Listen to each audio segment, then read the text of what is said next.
we lose sight of the fact that recruiting is the coolest job in the world because you're giving people jobs. Yes, thank you. And like at the end of the day, like you are improving someone's social mobility, quality of life, and I can't think of a cooler outcome than that. Let's go a little bit deeper on this one. Welcome to the podcast, where we introduce you to incredible humans who share their journeys with the mission to inspire you to harness your own inner tenacity to drive your life and career forward. And now, your host, Adam Posner.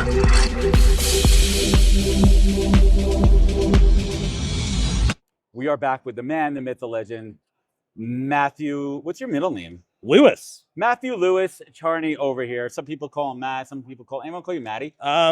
Yeah, actually, but ironically. So Matty is ironic. It is. Why? It is. I don't know. I think it's because they think it bothers me, but nothing really bothers me. The only thing that does is when people call me Mark. Yeah, it happens. People are like, oh, Mark. That actually just happened to me today. So I was across the lobby. That is a little. So, I'm like, hi, buddy. So I've known this guy for a number of years. First and foremost, some flowers going in his direction. What I love about you, and I think the reason that why we connect is because we both keep it real. We call it how it is. And you call it how it is in the TA and HR tech space. What the hell do you do? Yeah, like, you want to know for real? Like, what I do? Well, tell us what you really do. Okay, so I connect startups with private markets and capital investors. However, that's like very difficult to like brand, right? It's a little esoteric. So I play troll the rest of the time, which I enjoy. It's fun. It's fun. I just like, do that. And generally then I get a complaint, then I meet a founder, and then I end up introducing to PE. And then no one says shit to me. A virtuous cycle. No one, but what's your background? What did you do before this? My background is male escort. Yeah, bro, like I wish, right? I would love to have a good day on the job. Although that probably might mix. Like you'd have some really good days, really bad days. We're at an HR conference anyway. We are at an HR conference, so I'm not being blue enough. But all of that is say I'm a writer by trade, right? And so I went to screenwriting school. I worked at the studios for a couple of years, trained as a comedy writer.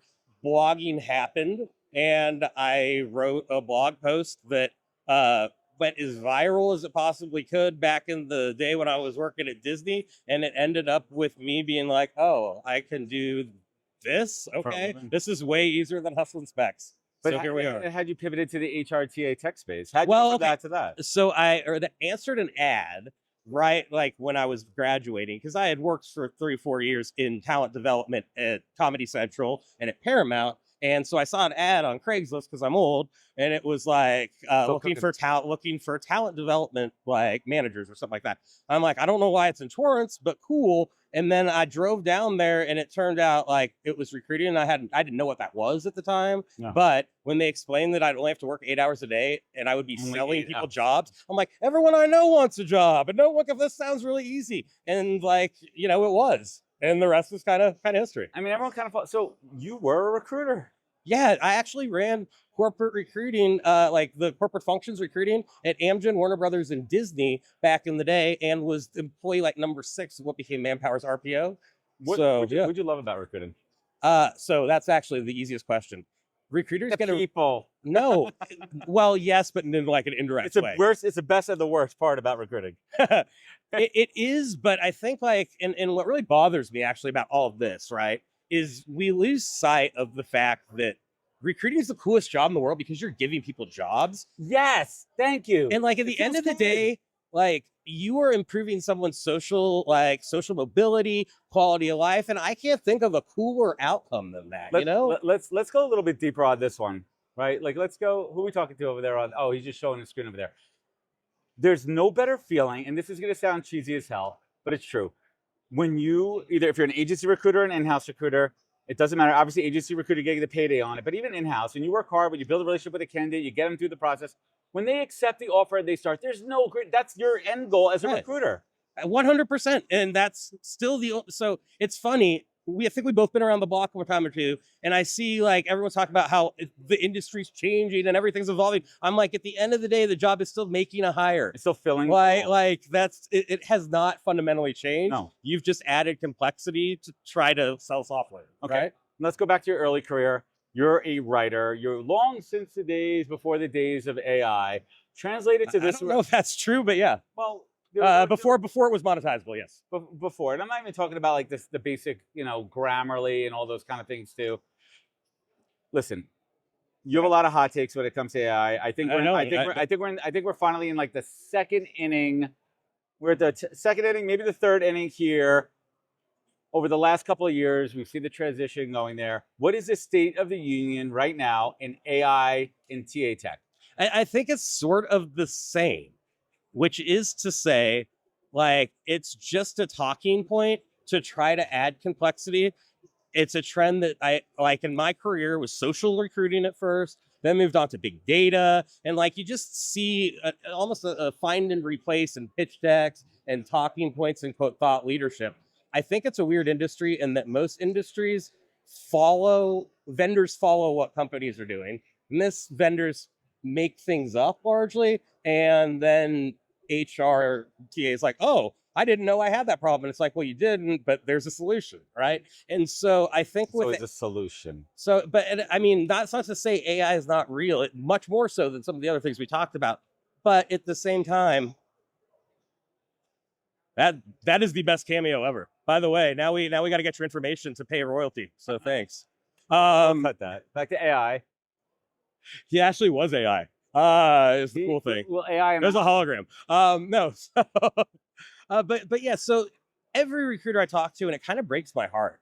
Seeing a recruiting leader seems to think that they are like so behind in AI. What am I going to do? Also AI. Like it's getting pretty good at like. Hold on, watch this. Oh, now you're gonna get my other bad side. Oh, okay. I'll top it all in both. Yeah. So where we're at with AI, and it kind of breaks my heart, is that TA leaders in particular are so convinced they're behind. They have this inferiority complex. How do I catch up? How do I overcome it? And the fact is, nobody actually knows what it is they're doing. So there's a huge opportunity. Yeah, like honestly, nobody's an expert at AI. So stop worrying about the means, start worrying about the end, which, as we discussed, is filling the damn role. So let's get into this one a little bit here. I think there's a lot of things happening out there. There's obviously shiny object syndrome, where all these companies think they have to go out and buy the Ferrari, but guess what?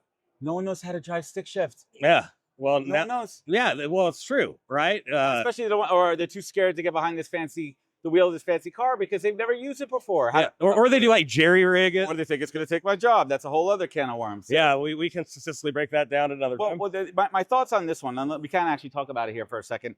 If you're a practitioner in the space, I advise people go as deep as they possibly can to make themselves a subject matter expert and be invaluable, right? And really understand it and be that internal consultant and advocate. What's yeah, I disagree though, because like in an enterprise setting, you're not going to be the expert in AI. And the last thing your CTO or product organization wants to hear is the HR person being an expert in AI. Like, let's talk about within the niche of your industry, within that product. No, I think here's the thing.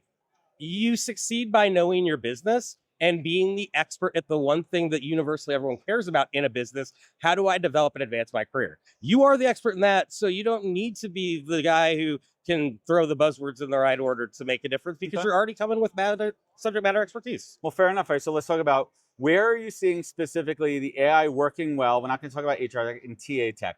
Where is it going?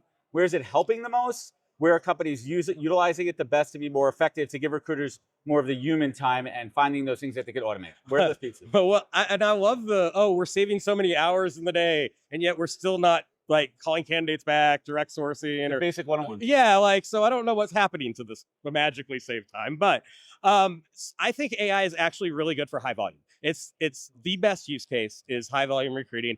When you have to make a hire in 48 hours because that market's hot, job, and they don't care because it all kind of pays the same. And like, it's the equivalent on the company side of like, when you look at a college resume, they all kind of look alike. That's what it is. So when you can do an almost frictionless apply to offer process at scale, That is absolutely the use case because you don't really have to personalize it.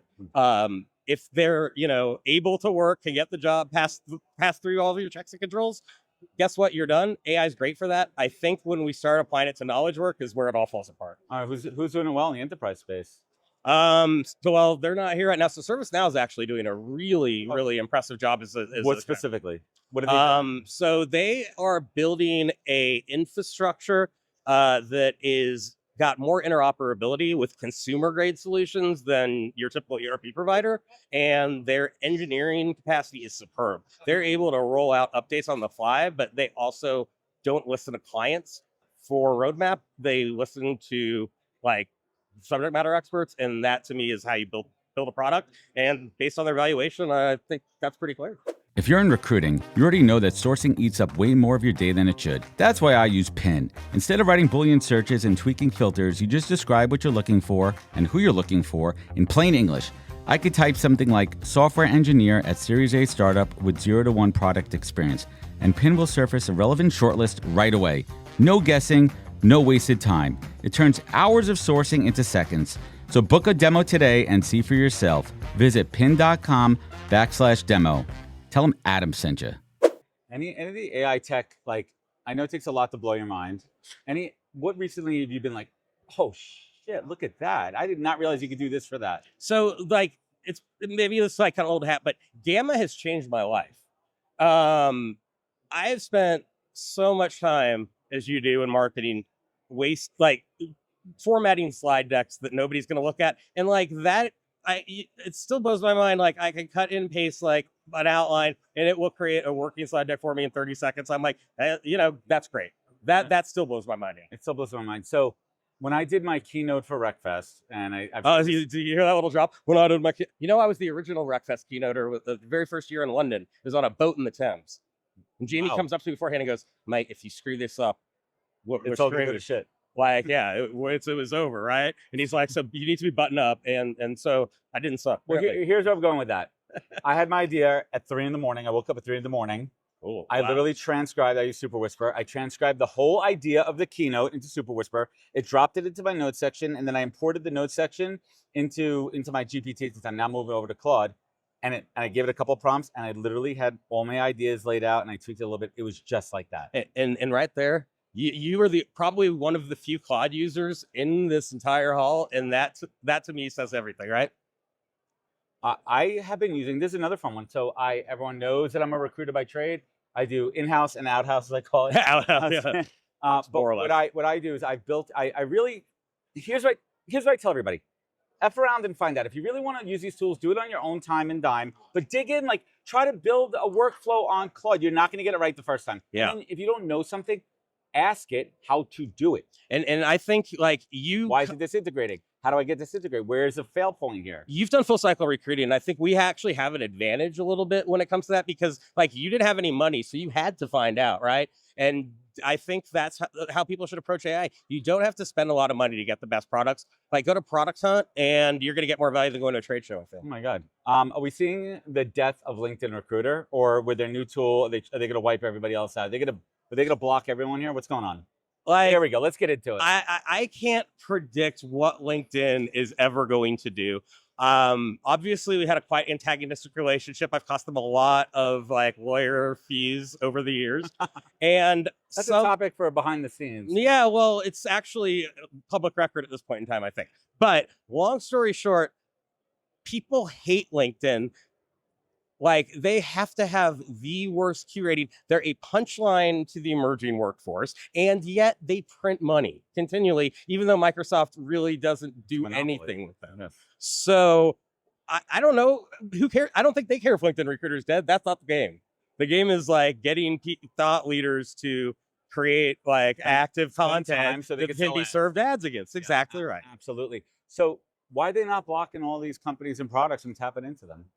They have. They blocked a lot of Chrome extensions. They have. Yes, and they have part of our great relationship comes from their having shut off APIs arbitrarily for data guidelines that were made up post facto. They do continue to do that. However, given the push towards AI, which is to say they've been training their not too great language models for several years now, which is why they started putting a focus on content. They get more benefit from giving out data and getting it augmented through other sources than they do firewalling it. Because it all comes back to LinkedIn. It's Guess who's all going to post it and get the new job? Guess where the content's going to go? Because so are you seeing? I think it's called Talvi. It's a new I think I'm butchering the name, and I just spoke to these guys, so I'm brain dead.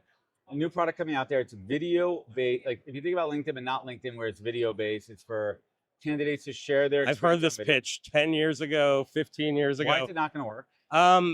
It's chat roulette for jobs. Like, why? That sounds like a terrible idea. For jobs. Like, yeah, you know, there's so much inherent bias. Too. And yeah, well, it's like I've been told 150 times that I'm building the Uber for recruiting. At the end of the day, Uber still can't recruit effectively. So, you know, it's a fun world. Okay, so what's the next big disruption in the industry? In this industry, I think the next big disruptor is when everything gets consolidated out of here and tech shifts where it should, which is way out of the distinct HR stack. That shouldn't exist. It should be an enterprise stack. That's a bold one there. So why is everyone say so incestual over here? Because there's a lot of money to be made and ventures still flows into the space. Look at Juicebox. Like, I wouldn't say it's an incredibly sophisticated solution, that they just got a ridiculous valuation. So if it's working on the game, which is get as high valuation as possible and exit as quickly as possible, do what's working. That is a game. So what is the current state of funding right now, VC funding in the HR and TA tech space? So VC is actually pretty healthy when it comes PE? to later stage plays. Well, PE is actually the best. Right. PE is snapping up everyone right now because, you know, the multiples are working out. Cash is actually becoming more expensive again. And you're seeing so much consolidation happen that whether a Vista announces it or not is being driven by private capital markets. Why, if we scan around the room here, I see a lot of companies doing the same thing. Is it? Yeah. Welcome to this world. Are they missing the mark, or is there still enough meat on the bone where? I mean, my favorite thing to say is, "Oh, we do it differently." I mean, what do you do? That's my first question. Whatever. I'm sure you just. So, what are you actually doing different? Yeah. What are you seeing out there? Like, why is there still a gold rush? Are we still in this gold rush era? Well, yes, because the gold rush era happened 3 years ago, and the thing is, every 3-year contracts are up for renewal. So, that's how it's a self-repetitive. That's why Oracle still has market share, right? It's too hard to get the data out, so you re-sign the contract. How has SaaS not been annihilated yet? Well, I mean, SaaS has just evolved its talking points away. They realized nobody cared about infrastructure, so they just switched it to AI. But it's still at the end of the day, it's a multi-tenant instance, right? Matt Charney, buzzword bingo. What's your least favorite buzzword? Right now in this space, I have to say it's probably AI. I'm trying to think of something clever. I every time somebody misuses it, I wanna puke. Okay, well, let's think about this. Or human centered, human focused, whatever it is that's like high touch meets high tech, personalization meets automation. I'm just like, thank you, 2010. Like those are great marketing taglines. What is Matt Charney's first question when evaluating a company? What do you do to make a recruiter's job easier when it comes to making hires? I have 3 questions. There are like 3 questions I ask. Like, how do you make recruiting easier? What do you do that nobody else in the market does? And how do you make money? If I get those 3 questions answered, I know everything about you. What's burning a hole in your brain right now and getting your goat in this industry?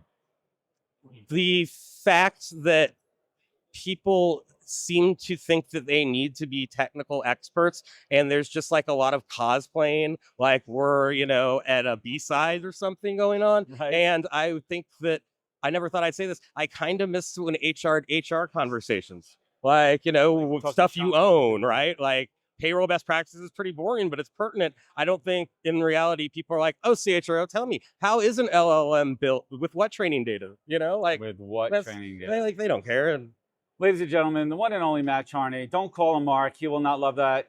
Mark, but you can't call me Zaddy. Zach Charney. Zach Charney. I like it. That one you're okay with? That's my stage name now. Matt Charney, where can folks find you? Where can they connect? Where can they learn more? I win. Google me. No, just on LinkedIn because they need to sell more ads, frankly. So, awesome. Yeah, there. Matt Charney, everybody. Thank you. Thank you. Wisdom is forever, but for us, it's time to go. Thank you for joining us. Luckily, we'll be back with our next episode soon, jam-packed with more incredible humans. Thank you for listening, subscribing, and sharing. To join the conversation, search the Podcast on LinkedIn. And to catch up on past episodes and more info, please visit www.thepodcast.com.